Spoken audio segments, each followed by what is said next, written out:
Gloire à Dieu. Ok, nous allons continuer avec notre série d'études de quelques chapitres que nous avons sélectionnés de l'évangile du Seigneur Jésus-Christ selon que l'apôtre Jean nous l'a donné, tel qu'il a été inspiré par le Saint-Esprit. Amen. Amen. Je vais prier. Seigneur notre Dieu, notre Roi, nous te bénissons encore et nous te rendons grâce pour ce nouveau samedi 4 août 2018 que tu nous donnes de voir.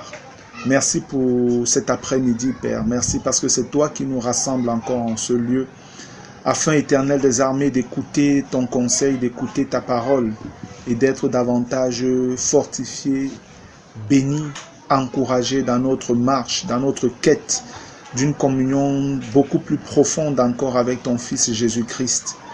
Merci Seigneur pour les chapitres 13, merci pour le chapitre 14, merci également pour ce nouveau chapitre 15 que nous allons étudier ce soir. Je prie Dieu de grâce que tu daignes nous assister, nous conduire par ton Saint-Esprit, que tu nous donnes de voir Seigneur ce qu'on ne voyait pas, que tu nous donnes de comprendre ce qu'on ne comprenait pas et que nous puissions davantage te bénir au nom de Jésus-Christ. Papa, nous voulons davantage te connaître par la révélation que nous donne ton Fils. Alors donne-nous de connaître ton Fils afin que par lui nous te connaissions davantage. Nous voulons cette intimité plus grande encore, ô Dieu. Reçois l'honneur, reçois la louange et la gloire, Père. Amen. Amen. Gloire à Dieu. Voilà l'évangile de Jean, le chapitre que nous avons commencé à examiner. Davantage, nous voyons la richesse que nous pouvons tirer de l'étude de ces chapitres-là. Davantage, on voit bien tous les moments intimes, forts, particuliers que le Seigneur Jésus a passé dans cette chambre haute avec ses apôtres avant de s'en aller pour Golgotha.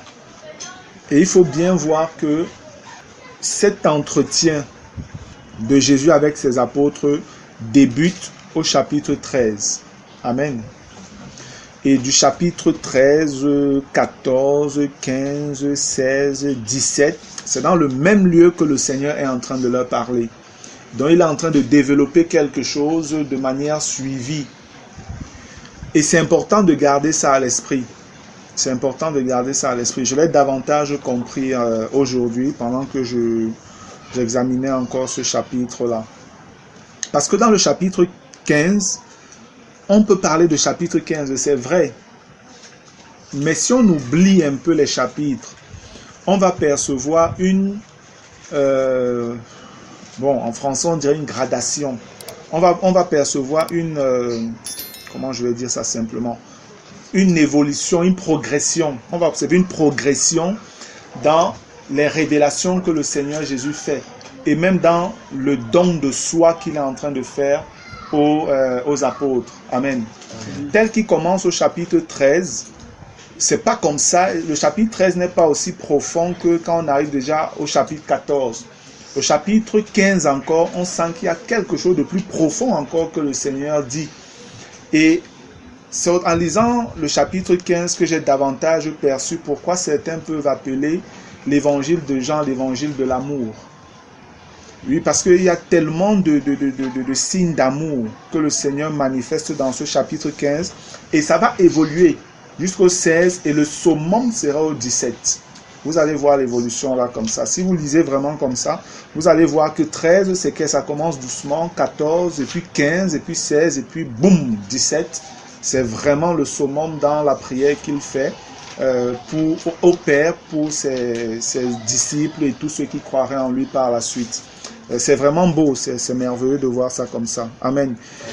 Les apôtres ont passé un très bon moment de communion avec le Seigneur dans cette chambre-là avant de se séparer. Gloire à Dieu. Et c'est pas étonnant que Jean véritablement soit l'évangile de l'amour. Quand on se rend compte que ce n'est que dans l'évangile de Jean qu'il est écrit que Dieu a tant aimé le monde qu'il a donné son Fils unique afin que quiconque croit en lui ne périsse point mais qu'il ait la vie éternelle. C'est le verset phare de Jean et je peux dire que c'est l'un des versets les plus connus dans le monde. Par les païens comme par les chrétiens, ce verset est récité. Amen. Je ne sais pas s'il y a un autre verset qui est autant utilisé que celui-là ou qui sera autant utilisé si on fait le comptage de l'utilisation des versets un jour dans l'éternité pour savoir quel est le verset ou le passage biblique qui a été le plus utilisé. Je ne pense pas qu'il y aura un passage qui dépassera Jean 3,16. Les gens sont tellement habitués à Jean 3,16 que parfois si on te demande qu'est-ce que dit Jean 3,15, tu auras du mal à dire. Qu'est-ce que dit Jean 3,17, tu auras du mal à dire. Mais Jean 3,16, ah ouais, ça tout le monde connaît. Amen. Gloire à Dieu. C'est vraiment l'évangile de l'amour. Et le Seigneur manifeste véritablement cet amour-là dans ce moment de communion, dans ce moment d'intimité qu'il a eu avec ses apôtres, ses disciples, ceux qu'il finit par appeler amis dans la chambre haute. Et rappelons-nous toujours que le but de nos études, de ces échanges-là, comme j'ai dit, ce n'est pas peut-être des choses très approfondies. C'est simplement pour davantage nous éveiller un peu sur le désir de communion que même le Seigneur a vis-à-vis de nous. Dieu veut que nous soyons en communion avec lui. Amen. Il veut que nous soyons dans cette intimité avec lui. Et nous devons davantage désirer aussi cette intimité avec le Seigneur. Gloire à Dieu. Jean chapitre 15, verset 1. Je suis le vrai cep et mon Père est le vigneron. Tout sarment qui est en moi et qui ne porte pas de fruit, il le retranche. Et tout sarment qui porte du fruit, il l'émonde afin qu'il porte encore plus de fruits. Je suis le vrai cep et mon Père est le vigneron. Nous savons, bon, pour les agriculteurs, hein, le cep, c'est un peu comme, on peut dire le tronc d'un arbre, où les branches sont maintenant fixées. Amen. C'est ça le cep. Et c'est un peu ça qu'il appelle les sarments. Il y a le tronc même, le tronc qui porte, où il y a les racines en dessous, de tout, d'où vient la source, la sève qui nourrit toutes les autres branches et qui nous donne tout ce que nous pouvons avoir de tout un arbre. Donc Jésus dit, c'est lui qui est ce cep-là. Amen. Et il dit son Père le vigneron. Pour dire un peu le vigneron, c'est celui à qui appartient parfois la vigne. Amen. Donc le maître de la vigne, c'est le Père. Et il dit nous sommes les sarments. Et nous, tel que le Seigneur parle de manière imagée, ça veut dire que nous sommes greffés, nous sommes fixés sur le tronc, le cep. Donc il y a des branches. Il y a une branche ici, une branche là, une branche là, une branche là et tout ça. Voilà ce que le Seigneur est en train de vouloir dire. Et nous savons que pour que ces branches aient la vie, il faut qu'elles soient bien connectées au tronc. Si elle n'est plus connectée au tronc, si elle est cassée, que voilà, il n'y a plus de véritable contact, elle sèche, elle meurt. Amen. Amen. Je suis le vrai cep et mon Père est le vigneron. Tout sarment qui est en moi et qui ne porte pas de fruit, il le retranche, et tout sarment qui porte du fruit, il l'émonde afin qu'il porte encore plus de fruits. Remarquons déjà qu'ici, fruit est au singulier. Ce n'est pas au pluriel. C'est important de remarquer ça. C'est important. Fruit est au singulier, pas au pluriel. Donc ici, lorsqu'on regarde un autre passage qui est assez révélateur par rapport à l'utilisation, du mot, je vais dire comme ça, du mot fruit. C'est lorsque vous regardez peut-être dans Galates au chapitre 5. Galates chapitre 5, je vais lire au verset 22. On dit, mais le fruit de l'esprit, c'est l'amour, la joie, la paix, la patience, la bonté, la bienveillance, la foi, la douceur, la maîtrise de soi. Amen. Amen. On dit le fruit, mais on cite plusieurs choses. Normalement, ça tendra à ce qu'on dise les fruits. Mais on dit le fruit de l'esprit.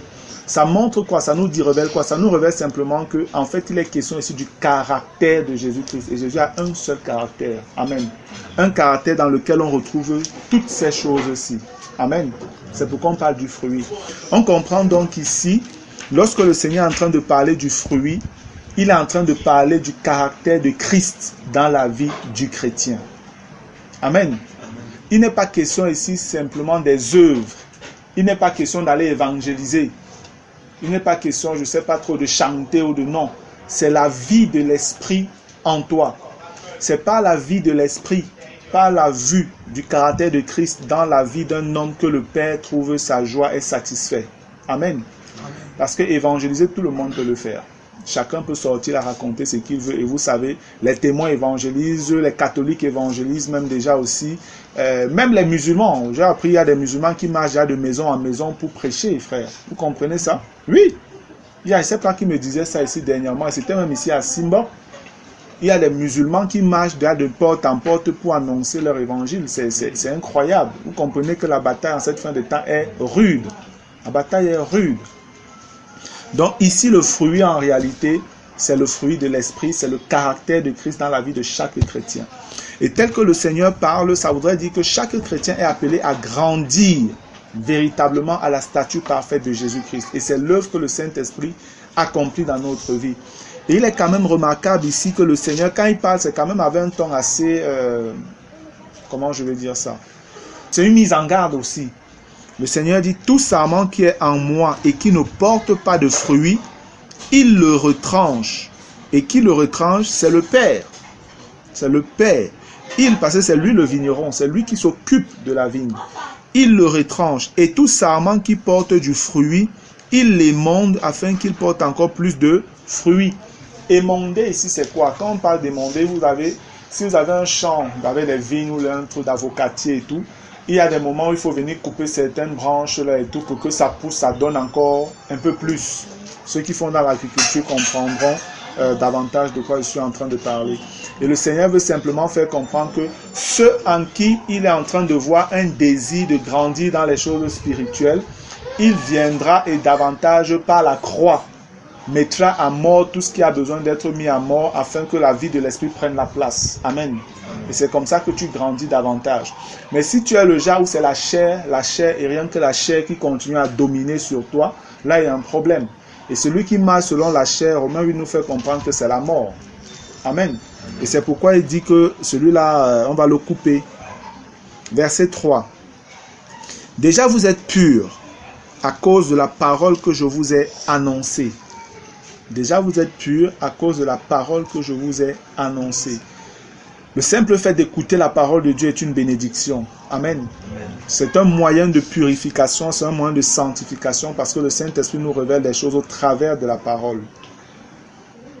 Verset 4. Demeurez en moi et je demeurerai en vous. Comme le sarment ne peut de lui-même porter du fruit s'il ne demeure attaché au cep, ainsi vous ne le pouvez pas non plus si vous ne demeurez en moi. Gloire à Dieu. On voit vraiment le besoin de rester attaché, fixé dans la foi en Jésus-Christ. Amen. Le Seigneur, il désire cette intimité-là. Si vous êtes déconnecté de lui, la vie ne passe plus. Et Dieu veut que sa vie continue à couler en nous. Vous êtes déconnecté de Dieu, sa vie ne passe plus et c'est la mort qui s'installe. Et le Seigneur le dit juste par la suite, il dit, « Je suis le cep, vous êtes les sarments. Celui qui demeure en moi et en qui je demeure porte beaucoup de fruits. » Beaucoup de fruits, fruits toujours singuliers. « Car sans moi, vous ne pouvez rien faire. » Si quelqu'un, écoutez le verset 6, « Si quelqu'un ne demeure pas en moi, il est jeté dehors, comme le sarment, et il sèche. Puis on le ramasse, on le jette au feu et il brûle. » Je voudrais un peu faire une petite digression ici pour dire, quand je lis un passage comme celui-là, qui est aussi simple, aussi clair, où le Seigneur est en train de parler des gens qui sont en lui et il leur demande de demeurer en lui. Tu ne peux pas demeurer en lui si tu n'es pas déjà en lui. Amen. Amen. Quand il demeura en moi, ça veut dire que vous êtes déjà là. D'accord? Vous ne pouvez pas demander à quelqu'un de demeurer en vous si lui n'est pas déjà en vous. Mais le Seigneur est en train de parler ici de manière assez claire, avec un langage que nous comprenons. Il vous fait comprendre que celui qui ne demeure pas en lui, il est jeté dehors comme le sarment et il sèche, puis on le ramasse, on le jette au feu et il brûle. Comment est-ce qu'on arrive à nous dire donc que lorsque tu es né de nouveau, tu ne peux plus perdre la vie éternelle avec un passage comme celui-là? Aussi clair. Tant que tu es connecté au cep, tu reçois la vie du cep. Amen. Et tu peux porter du fruit. Mais si dans une certaine mesure, il y a un problème et que tu es déconnecté, tu sèches. La nature nous enseigne. Ce n'est pas ce qu'on voit tous les jours là dehors avec les arbres et tout ça. C'est ce qu'on voit à tous les coups. Ou tu peux passer, tu vois le vent peut-être a soufflé très fort et puis il y a une branche ou 2, 3, 4 qui sont cassées. Vous allez voir ces branches, elles sont maintenant pliées là comme ça, elles sont plus collées au cep, au tronc. Elles commencent à sécher. Après, ce qui se passe, elles ont tellement bien séché que voilà, la première femme qui a son petit foyer de feu à côté va simplement tirer et balance là-bas parce que ça ne peut plus rien produire de bon. Amen. C'est la même chose. Au départ, c'était réellement connecté au tronc. Mais après, il y a eu secousse, ça a lâché. Et les secousses, ça peut être des tribulations, ça peut être la persécution, ça peut être des problèmes de la vie qui te font abandonner ton attachement, ta communion, ton intimité avec Christ. Et si tu te détaches, alors tu n'as plus de vie. Tu n'as plus de vie et tu vas sécher. Tu vas réellement sécher en tant que chrétien. Et au final, le Seigneur dit, tu as jeté dehors. Jeter dehors, c'est quoi? Tu as mis hors de l'église. Amen. Tu as mis hors de l'église. Et après, hors de l'église, là, tous ceux qui sont hors de l'église, là, qui vivent dans leur vie comme ils veulent, ils font ce qu'ils veulent. Après, c'est le jugement éternel et puis le feu. C'est exactement ce que le Seigneur est en train de dire là. Moi, je crois, frère, à la lumière des Écritures, que quelqu'un qui est né de nouveau doit veiller à demeurer dans le Seigneur avec la grâce de Dieu. Amen. C'est pas parce qu'il est trop fort, mais si c'est que tu comprends que tu as besoin du Seigneur et tu dépends de lui, alors tu crieras toujours à lui pour obtenir sa grâce afin de demeurer. Ça ne veut pas dire que tu es fort, ça ne veut même pas dire que tu as fait des œuvres particulières, ça n'a rien à voir. On est sauvé par la foi, ou alors on est sauvé par la grâce au moyen de la foi en Jésus-Christ. Ça, je le crois, sans les œuvres. Sans les œuvres. Mais maintenant que tu as cru au Seigneur Jésus, alors il faut que tu demeures en lui. Amen. Il faut que tu demeures en lui. Si tu ne demeures pas parce que voilà, il y a des secousses, il y a quelque chose qui arrive là, alors le Seigneur dit, tu seras mis à côté. Mais lui, il veut qu'on demeure et qu'on demeure pour porter du fruit. Amen. Gloire à Dieu. Verset 7. Si vous demeurez en moi et que mes paroles demeurent en vous, demandez ce que vous voudrez et cela vous sera accordé. Si vous portez beaucoup de fruits, c'est ainsi que mon Père sera glorifié et que vous serez mes disciples. Alléluia. Voilà en fait déjà ce que je disais. Le Père trouve son plaisir et est glorifié lorsqu'il voit le caractère de son Fils en nous. Parce que le Père a payé un grand prix en laissant venir son Fils sur la terre. Mourir dans un monde de péché par la main des pécheurs. Subir toute l'humiliation qu'il a subie. Le Père a payé un grand prix en cela. Et sa joie est de voir le résultat, le fruit de ce sacrifice-là dans la vie de ceux pour qui le Fils s'est donné. Car Dieu a tant aimé le monde qu'il a donné son Fils unique afin que quiconque croit en lui ne périsse point mais qu'il ait la vie éternelle. Amen. Voilà en quoi le Seigneur prend plaisir. Voilà en quoi Dieu prend plaisir. Si tu es chrétien mais tu restes dans la chair, tu es dans la colère charnelle, tu es dans les murmures, tu es dans les plaintes, tu es dans le péché de fornication, tu es dans le péché de masturbation, le péché d'adultère, toutes ces choses sales-là, comment est-ce que tu peux attendre que Dieu trouve son plaisir en toi alors qu'il a envoyé Jésus-Christ justement venir mourir pour te délivrer du péché et de toutes ses conséquences? Et là, il y a un problème. Là, il y a un problème. La communion avec le Seigneur doit être une communion fructueuse qui va de progrès en progrès. Amen. Elle n'est pas stagnante. Elle n'est pas stagnante. Il y a un frère qui disait qu'il n'y a pas de position stagnante en Christ. Soit on recule, soit on avance. Amen. Amen. Et je suis de cet avis. Je suis de cet avis. On ne reste pas là calé, poster, je ne sais pas trop sur place là. Soit tu es en train de grimper la colline, la montagne là, soit tu es en train de faire marche arrière. Tu es en train de descendre. C'est une montagne. C'est une montagne. Il n'y a pas de que tu restes là. Non, c'est une montagne. Ou tu montes ou tu descends. C'est comme ça. Amen. Verset 9. Comme le Père m'a aimé, je vous ai aussi aimé. Demeurez dans mon amour. Alléluia. Ce sont de très très belles paroles et de très très fortes paroles. Comme le Père m'a aimé, je vous ai aimé, demeurez dans mon amour. Comme j'ai dit, je n'ai pas envie d'aller dans les profondeurs dans ces études-ci, parce que ce verset-ci est l'objet de tout un autre mystère s'il faut en parler en profondeur. Il faudrait voir comment le Père a aimé le Fils. Comment le Père a aimé le Fils. Et voir donc comment le Fils nous renvoie cet amour en retour. Amen. C'est tellement profond et c'est un amour parfait. C'est vraiment un amour parfait. Et lorsqu'on est en train de lire ça, on comprend et on voit ici, je n'ai plus envie de revenir sur la question de la nature de Dieu. Parce que s'aimer soi-même ou je ne sais pas, s'adorer soi-même, là, il y a un problème quelque part dans la tête. C'est vrai qu'il y a des hommes qui arrivent à le faire avec les réseaux sociaux, notamment avec Facebook. Ils passent le temps à s'adorer là-bas, ils s'envoient des photos, ils mettent ses photos, il est content, il se regarde, il est content. C'est de la folie en fait, tout simplement. Et Dieu n'est pas fou. Dieu n'est pas fou. Dieu ne peut pas être là. On dit, comme le Père m'a aimé, je vous ai aussi aimé, demeurez dans mon amour. Et on parle d'un amour propre. Non, ça ne marche pas avec Dieu comme ça. Si vous gardez mes commandements, vous demeurez dans mon amour. De même que j'ai gardé les commandements de mon Père et que je demeure dans son amour. Je vous ai dit ces choses afin que ma joie soit en vous et que votre joie soit parfaite. Ça aussi, c'est très merveilleux de le voir. Le Seigneur nous parle ici, il dit, je vous ai dit ces choses afin que ma joie soit en vous et que votre joie soit parfaite. En d'autres termes, ce que Jésus est en train de dire ici, le Seigneur est en train de parler ici de notre unité d'esprit avec lui en fait. Parce que ce que Jésus nous révèle là, c'est que notre joie en fait, c'est sa joie. Amen.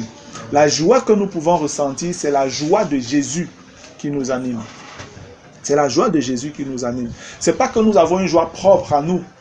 Non, c'est pas ça. C'est la joie que nous manifestons est la joie de l'union que nous avons avec lui. Il nous transmet sa joie.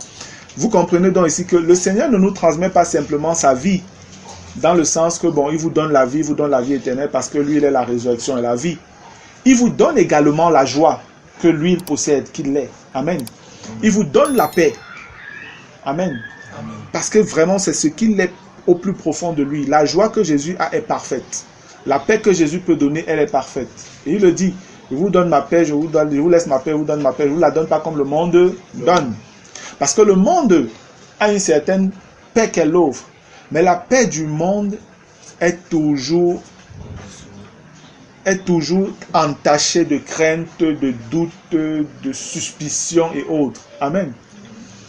Voilà, vous pouvez le vivre tous les jours, hein. Que ce soit sur un plan géographique ou sur un plan personnel. Voilà, on n'a jamais une paix à 100%. Mais si c'est que vous essayez d'imaginer la paix de Christ, et pour imaginer la paix du Christ, vous devez l'imaginer dans un contexte totalement parfait. Dans un contexte totalement parfait. Le contexte qui peut être totalement parfait dans le sens où je comprends perfection pendant que je parle, c'est la période de l'éternité. Même pas le millénaire, parce que pendant le millénaire, il y aura encore la mort. Les gens vont mourir pendant le millénaire. Ce ne sera donc pas la perfection même là-bas. C'est dans l'éternité qu'on entre réellement dans la perfection. Et c'est de cette paix-là dont je suis en train de parler. Parce que la paix que Christ procure est la paix de l'éternité. Amen. Dans la paix de l'éternité, si tu as eu la grâce que sur cette terre, les gens que tu as aimés, ton épouse, tes enfants, tes parents, voilà, prenons ceux-ci qui sont les personnes davantage souvent les plus proches de nous. On parle des frères et sœurs et tous les autres. Si ces personnes-là sont sauvées, les moments que vous passerez ensemble dans l'éternité sont des moments d'un bonheur sans fin. Amen. Rien ne peut venir trouver votre paix. Tu ne peux pas avoir peur que celle avec qui je suis maintenant, peut-être demain je ne le reverrai pas, parce que la mort a frappé. Amen. La paix du monde là est toujours troublée, elle est toujours un peu un genre. Mais pour nous en Christ présentement, bien qu'étant dans le monde, lorsque nous savons que quelqu'un que nous aimons est en Christ, même si la personne décède et que nous savons que la personne est en Christ, notre paix reste stable et sans stress. Amen. Elle reste toujours paisible. Lorsque vous regardez nos bien-aimés Woufa qui ont perdu leur papa récemment, voilà, c'est vrai qu'il y a la douleur de la perte de l'être qu'on a aimé, qui nous a donné de venir dans ce monde, qui a pris soin de nous, avec qui a manifesté un tant soit peu de l'attention à notre égard, nous a protégés du mieux qu'il a pu. Quand il parle, il y a peut-être ce pincement. Mais lorsqu'on se tourne maintenant vers le côté de Dieu, on regarde la chose de manière spirituelle, c'est le sourire qui vient aux lèvres. Merci, on a compris. C'est le sourire qui vient aux lèvres. Amen. Parce que là, on se rend bien compte que non, il s'est juste avancé. Et tant que moi, je demeure en Christ, tant que je suis connecté au cep, alors je suis sur le chemin pour le revoir pour l'éternité. Alléluia. Et c'est un peu l'esprit, c'est l'élan qui anime les frères, la famille, vous fait qu'aujourd'hui, en tout cas pour ceux qui ont cru et qui savent exactement où leur papa est allé dans la foi au Seigneur Jésus-Christ. Amen. Gloire à Dieu. Je vous ai dit ces choses afin que ma joie soit en vous. Il dit que c'est sa joie qui est en nous et que votre joie là soit parfaite. Donc sa joie devient notre joie et c'est une joie qui est parfaite. Ça montre en fait vraiment, comme on dit, celui qui s'attache au Seigneur est avec lui un seul esprit. Un seul esprit, une seule pensée, une seule émotion, décharge émotionnelle. C'est ça en réalité. C'est pourquoi il y a des choses, des moments parfois où Jésus a pleuré. Amen. La parole nous montre voilà où Jésus pleure. Et vous pouvez voir souvent certains prédicateurs pleurer. Les vrais prédicateurs de Dieu. C'est véritablement l'émotion de Christ en ce moment-là qui sont en train de ressortir. Amen. C'est vraiment l'émotion de Christ. Si Jésus était là à ce moment, Jésus serait en train de pleurer également. Parce qu'ils sont connectés sur le plan émotionnel avec le Seigneur. Je parle des serviteurs, des dispensateurs des grâces de Dieu fidèles. Je parle des dispensateurs fidèles. Gloire à Dieu. Verset 12. C'est ici mon commandement. Aimez-vous les uns les autres comme je vous ai aimé. C'est ici mon commandement. Aimez-vous les uns les autres comme je vous ai aimé. Comme ça, en passant, ce verset-ci est un verset qui est assez parlant aussi. Assez parlant concernant la divinité de Jésus-Christ. Il y a des gens qui disent que Jésus-Christ n'est pas Dieu. Voilà, on entend de n'importe quoi. Et ils vont toujours prendre la Bible pour chercher des versets à gauche et à droite comme ça pour étayer, pour justifier ce qu'ils sont en train de dire. Mais ce verset, lorsque vous connaissez votre Bible, ce verset, c'est un très grand témoignage à la divinité de Jésus-Christ. C'est Jésus qui dit, c'est ici mon commandement, aimez-vous les uns les autres comme je vous ai aimé. Si vous regardez, sautons un peu, allons un peu au verset 17. Jean 15, verset 17.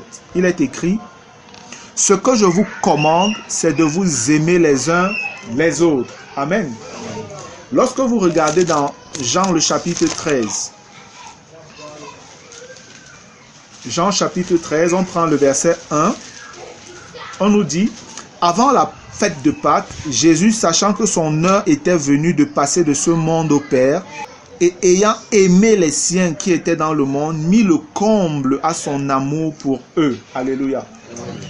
Et le Seigneur commence donc au chapitre 13 à développer, à manifester cet amour. L'amour de Dieu consiste à garder ses commandements. L'amour de Dieu pour les hommes, l'amour de Christ pour ses disciples consiste à révéler les choses secrètes du cœur, de son cœur à ses serviteurs. Amen. Comprenez bien ce que je dis. Je le redis encore. L'amour de Christ pour ses disciples consiste à révéler les choses secrètes de son cœur à ses disciples. Amen. Quand on dit il mit le comble à son amour pour eux, il leur révéla des choses qu'il ne les avait pas encore révélées. Il leur dit les choses de manière un peu plus claire maintenant. Et à partir du chapitre 13, si vous allez jusqu'au chapitre 17, vous allez voir que vraiment le Seigneur dit des choses assez profondes dans sa relation avec son Père et dans la relation que le Père, lui et ses disciples, eux, auraient désormais. Amen. Donc on voit ici Jésus, on nous dit qu'il met le comble à son amour pour eux. Et on voit tout ce que le Seigneur fait. Et il lave les pieds. Après il dit, bon, moi j'ai fait ça, faites aussi de même entre vous. Amen. En témoignage de l'amour que vous avez les uns les autres. Gloire à Dieu. C'est dans ce contexte-ci, quand on revient donc dans Jean chapitre 15, le verset 12 dit, c'est ici mon commandement, aimez-vous les uns les autres comme je vous ai aimé. Verset 17, ce que je vous commande, c'est de vous aimer les uns les autres. Dans Jean 13, on nous donne de comprendre que le Seigneur leur a donné un exemple de témoignage d'amour et il leur a demandé de faire la même chose. Amen. Amen. Regardons donc dans 1 Thessaloniciens, le chapitre 4. 1 Thessaloniciens, le chapitre 4. J'aime beaucoup ce chapitre-là. Je vais commencer au verset 1. Au reste, frères, puisque vous avez appris de nous comment vous devez vous conduire et plaire à Dieu, et c'est là ce que vous faites, nous vous prions et nous vous conjurons au nom du Seigneur Jésus de marcher à cet égard de progrès en progrès. Gloire à Dieu. Verset 2. Vous savez en effet quels préceptes nous vous avons donnés de la part du Seigneur Jésus-Christ, donc selon que Jésus nous l'a demandé. 3. Ce que Dieu veut, c'est votre sanctification. C'est que vous vous absteniez de la débauche. 4. C'est que chacun de vous sache posséder son corps dans la sainteté et l'honnêteté. 5. Sans vous livrer à une convoitise passionnée comme font les païens qui ne connaissent pas Dieu. 6. C'est que personne n'use envers son frère de fraude et de cupidité dans les affaires, parce que le Seigneur tire vengeance de toutes ces choses, comme nous vous l'avons déjà dit et attesté. 7. Car Dieu ne nous a pas appelés à l'impureté, mais à la sanctification.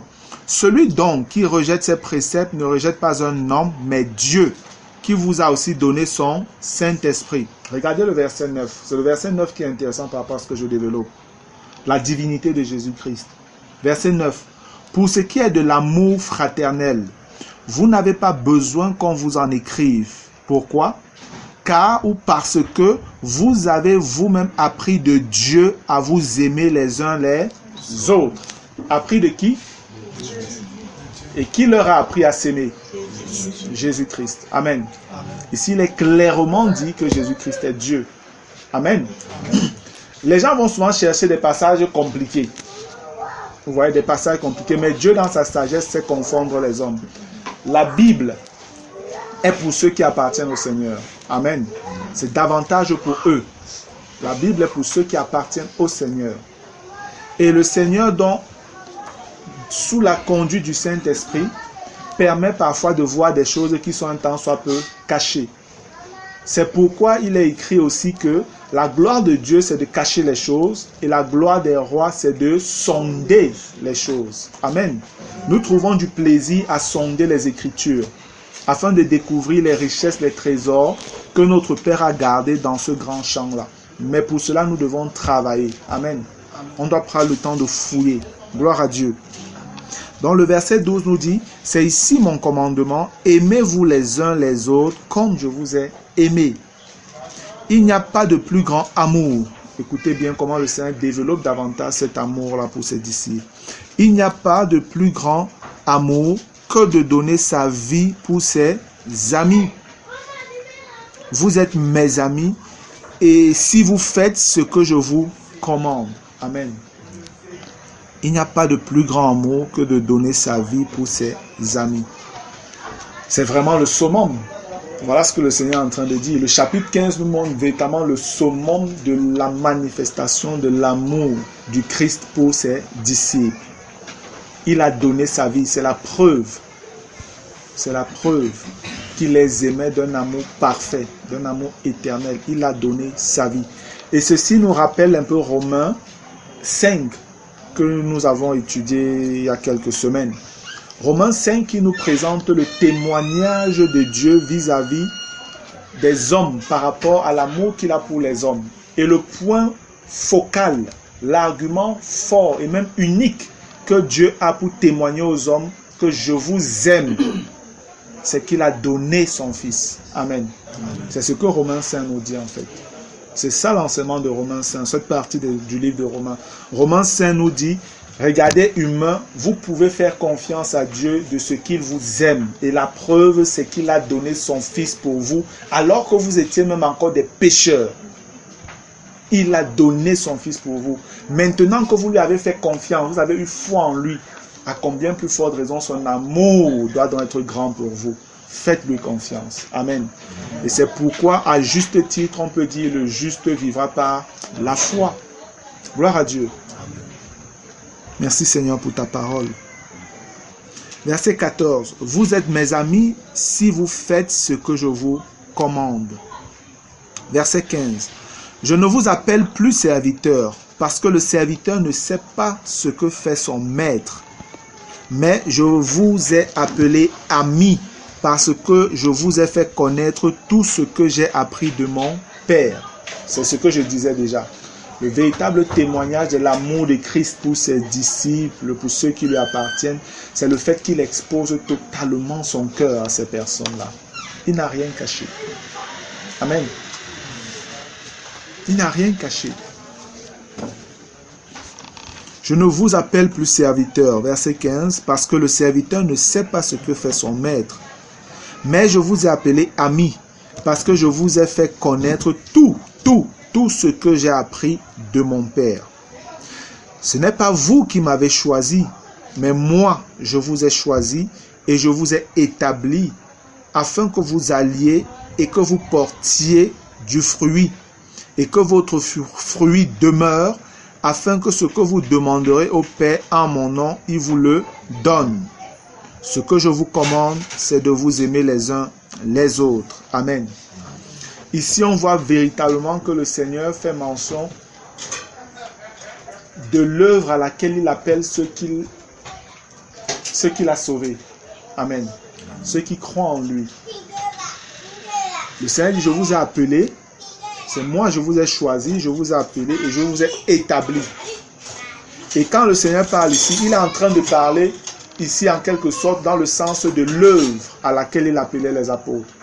Ici, c'est le témoignage du fait que le Seigneur avait choisi des apôtres pour faire son œuvre. Amen. Il dit ici que lui les a établis. Lorsque vous regardez, peut-être dans Actes chapitre 20, Acte 20, je vais lire le verset 17 d'abord. L'apôtre Paul dit ici, en fait, c'est Luc qui est en train de rapporter la chose. On dit, cependant, de Milet, Paul envoya chercher à Éphèse les anciens de l'Église. Voilà le témoignage que Luc rend. Paul était à Milet et il a envoyé chercher à Éphèse les anciens de l'Église d'Éphèse. Et quand ces anciens sont arrivés, il a commencé à leur donner un certain nombre d'instructions. Dernière instruction, parce que lui-même, il savait qu'il était en train de partir pour mourir. Il n'allait plus se revoir. C'est ce qu'il dit par la suite. Et au verset 27, par exemple, il dit, au verset 26, il dit, c'est pourquoi je vous déclare aujourd'hui que je suis pur du sang de vous tous. Amen. Amen. Il est en train de faire dans une certaine mesure ce que Jésus a fait. Jésus, quand il était en train de vouloir partir, il a regroupé ses apôtres dans une intimité. Il a commencé à leur dire un certain nombre de choses, les mettant en garde pour un certain nombre de choses, leur donnant des dernières directives par rapport à leur marche future. Et ce témoignage était, et le Seigneur leur fait comprendre que je ne vous ai rien caché. Je vous ai révélé tout ce que mon Père m'avait mis dans le cœur de vous dire. J'ai tout dit. C'est la même chose que Paul est en train de faire ici, lui-même en train d'aller mourir. Il dit, car je vous ai annoncé tout le conseil de Dieu sans en rien cacher. Verset 28. Prenez donc garde à vous-même et à tout le troupeau sur lequel le Saint-Esprit vous a établi évêque, donc surveillant, pour paître l'église de Dieu qui s'est acquise par son propre sang. Voilà notre témoignage de la divinité de Jésus-Christ. Dieu ici c'est Jésus parce que c'est Jésus qui a versé son sang, ce n'est pas le Père. Amen. Ce n'est pas le Saint-Esprit, c'est le Fils qui a versé son sang. Voilà notre témoignage clair que Jésus est Dieu. Amen. Amen. Que ceux qui peuvent comprendre, comprennent. Prenez donc garde à vous-même et à tout le troupeau sur lequel le Saint-Esprit vous a établi évêque. Ici, on voit maintenant que c'est le Saint-Esprit qui établit ces personnes-là pour l'œuvre dans l'Église. Amen. Jésus, lui, l'avait établi, les apôtres, pour bâtir, pour mettre les fondations, les fondements de l'Église. Et c'est ce que l'apôtre Paul nous dit vraiment dans Éphésiens. Que ce sont les apôtres qui ont mis le fondement là, et le fondement c'est Christ. Amen. Nous sommes bâtis maintenant sur ce fondement-là. Les anciens et tous les autres que le Saint-Esprit établit par la suite bâtissent toujours sur le fondement que les premiers ont placé. Amen. Que les premiers ont placé. Et Paul a dans une certaine mesure eu le privilège d'être parmi ceux qui mettaient également le fondement. Et lui-même le dit. Il a participé à la mise de ce fondement-là. Ce n'est pas simplement les 12. Amen. On sait que des 12, il y a un qui s'est exclu lui-même, Judas. Et puis on a ajouté un autre à la place de Judas. Amen. Les 12, le cercle fort est resté. 12 est resté. 12 sont restés là. Par la suite, le Seigneur a appeler d'autres personnes. Celui qu'on reconnaît le plus de personnes qui ont été appelées par la suite, c'est l'apôtre Paul. Amen. Mais l'apôtre Paul ne fait pas partie des 12. Parce qu'il y a une certaine doctrine là qui dit que non, c'est l'apôtre Paul qui fait partie des 12, il est parmi les 12, c'est faux. L'apôtre Paul ne fait pas partie des 12. Il n'est même pas le 13e, comme certains disaient qu'il est le 13e. Non. Il y a les 12 à part, amen, et il y a les autres. Amen. Les 12 là, le nom de l'apôtre Paul ne sera pas sur les murailles de Jérusalem. Alors que la Bible, la nouvelle Jérusalem, la Jérusalem céleste, alors que les Écritures nous font comprendre que le nom des 12 seront écrits. Amen. Le nom de Paul ne sera pas écrit là-bas. Parce qu'il ne fait pas partie des 12. Les 12 ont une position particulière dans le cœur de Dieu, dans le cœur du Seigneur Jésus. Gloire à Dieu. Verset 16. Ce n'est pas vous qui m'avez choisi, mais moi je vous ai choisi et je vous ai établi afin que vous alliez et que vous portiez du fruit. Le fruit dont il est question ici maintenant, ce n'est pas simplement le caractère de Christ, mais c'est aussi le rendement de l'œuvre. Amen. Le rendement de l'œuvre. Vous devez annoncer l'évangile au monde entier, aux nations et tout ça. Voilà ce que le Seigneur est en train de dire. Du fruit et que votre fruit demeure. Le fruit de quelqu'un ne peut pas demeurer si cette personne n'a pas le fruit qui est le caractère de Christ. Le fruit qui est le résultat d'une œuvre ne pourra pas demeurer si quelqu'un n'a pas le fruit qui est le caractère de Jésus-Christ. Le fruit de l'esprit. Amen. Et par le fruit de l'esprit, c'est le témoignage que tu marches par l'esprit. Et quelqu'un qui marche par l'esprit fait ce que Dieu veut. Et c'est pourquoi lorsqu'on éprouvera son œuvre et le fruit de son œuvre, ça demeurera. Amen. Et il recevra des récompenses en fonction de cela. Mais si tu es charnel, tu peux faire des choses. Et je suis désolé de le dire, mais la majorité, un bon nombre de ceux qui se disent serviteurs de Dieu, servent dans la chair. Ils sont charnels. C'est pourquoi il y a tellement de dégâts qui sont faits après. Tellement de dégâts. Quand on va essayer d'éprouver leur œuvre là, tout ça va brûler comme de la paille. Ça va brûler. Mais si tu es quelqu'un qui a appris au pied du maître, qui connaît le Seigneur, alors le fruit de ton travail va demeurer parce que ça a été fait selon les indications du maître. Amen. Souvenez-vous qu'il est écrit que l'athlète n'est pas couronné s'il n'a pas couru selon les règles.